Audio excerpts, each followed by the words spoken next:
عليكم خوتي المغاربه، ونتمنىكم ديما تكونوا على خير وبخير وبصحه جيده. خوتي المغاربه، بغيت نقول لكم التنميه البشريه والمشاريع كيمشيو شويه بشويه، والاصلاح كيجي بشويه بشويه. دابا تبارك الله راهم غاديين ضربه ضربه بشويه بشويه.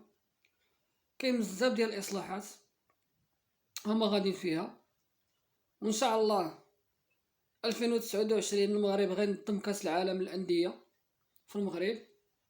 والصراحه افضل قرار دارته المغرب هي ما نظماتش كاس افريقيا للسيدات.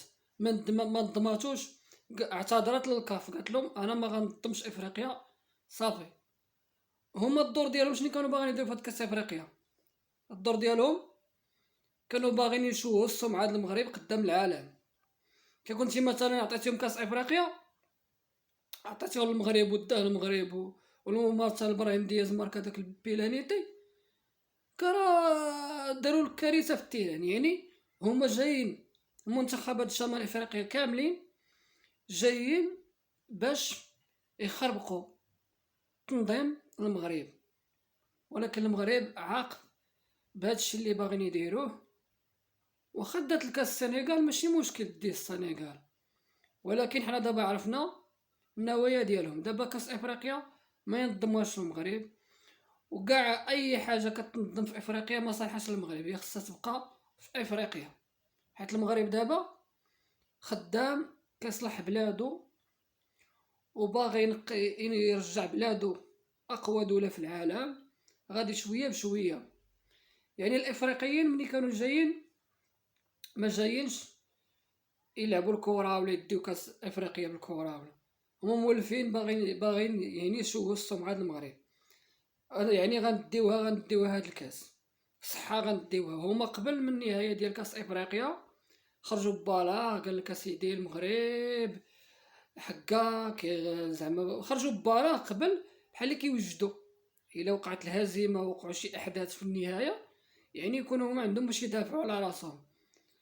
ولكن اخوتي المغاربة راه فيها خير. المهم منين داو الكاس غايديو بالصحة والراحة. المهم حنا كاس افريقيا ما عندنا ما نديرو به. من التالي نركزوا على كاس العالم الانديه اللي جاي 2029 وكاس العالم 2030، وان شاء الله المغرب غيكون ديما قوي وديما غيكون في العالميه. اللي بغى واللي ما بغاش عندنا ما نديرو له. المغرب ان شاء الله في الطريق العالميه. وهذا الشيء ماشي حيت حنا كنلحسوا ولا كنديروا الصباغه، ولا هادشي راه الواقع. هادشي راه الواقع اللي كاين في المغرب كيعيشوه المغاربه، راه كاين. انا راه كنقول لك بين شحال هادي وبين دابا راه فرق كبير. ملاعب، محطة القطار، طرق، بزاف د الحوايج. راه شحال هادي بين دابا وشحال هادي راه فرق كبير.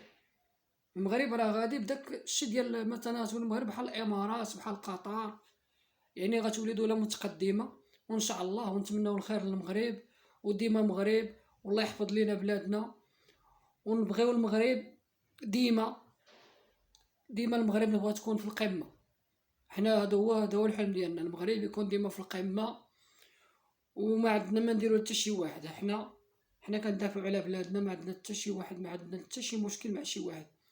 اللي بغى يدير بحالنا تا هو يخدم بلادو ونتعاندوا على الخدمه، ما نبقاوش نبقاو نهضروا، نتعاندوا على الخدمه. تحياتي خوتي المغاربه وكنشكركم.